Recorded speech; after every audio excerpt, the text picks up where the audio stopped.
మకర రాశి వారికి ఎన్నడూ లేనటువంటి విధంగా ధనావాకు కుటుంబ స్థానంలో చతుర్గ్రహ సంచార స్థితి, అలాగనే గ్రహణకాల సమయంలో వీరికి దోషం ఉన్నది కనుక దోషాన్ని తొలగించుకొని ఐశ్వర్యాన్ని ఎలా పొందాలో ఈ వీడియోలో సవివరంగా సంపూర్ణంగా తెలుసుకుందాం.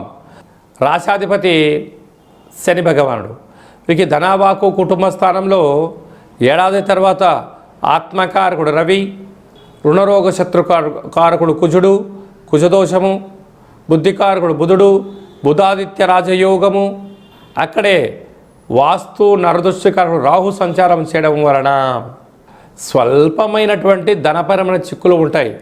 మౌనంగా, ధ్యానంగా, ఏకాగ్రతగా, సత్ప్రవర్తనగా, సమయపాలన, ఆరోగ్యాన్ని కాపాడుకుంటూ ఉన్నతంగా ఆలోచన చేస్తూ దేవతారాధన చేయడం వలన సకల దోషం తొలగిపోతుందని చెప్పి గమనించాలి.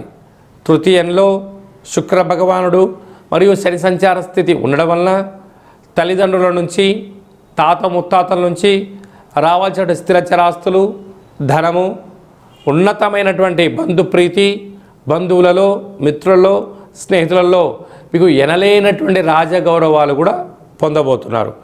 అదే కాకుండా 6వ స్థానంలో గురు సంచార స్థితి ఉన్నప్పుడు విద్యార్థులు వీలైనంత వరకు ఏకాగ్రతగా చదువుపైన దృష్టి సాధించండి. ఇది అసలే పరీక్షాకాలం కనుక సమయపాలన కూడా అవసరం.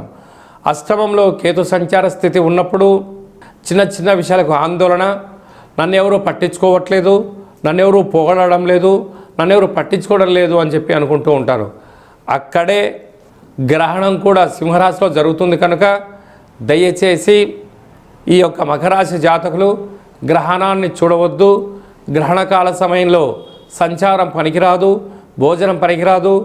పట్టు స్థానము, విడుపు స్థానము, గ్రహణ తదనంతరము రుద్రాభిషేకము, దానములు చేయడం వలన దోషము తొలగి ఐశ్వర్యం కలుగుతుందని చెప్పి గమనించాలి.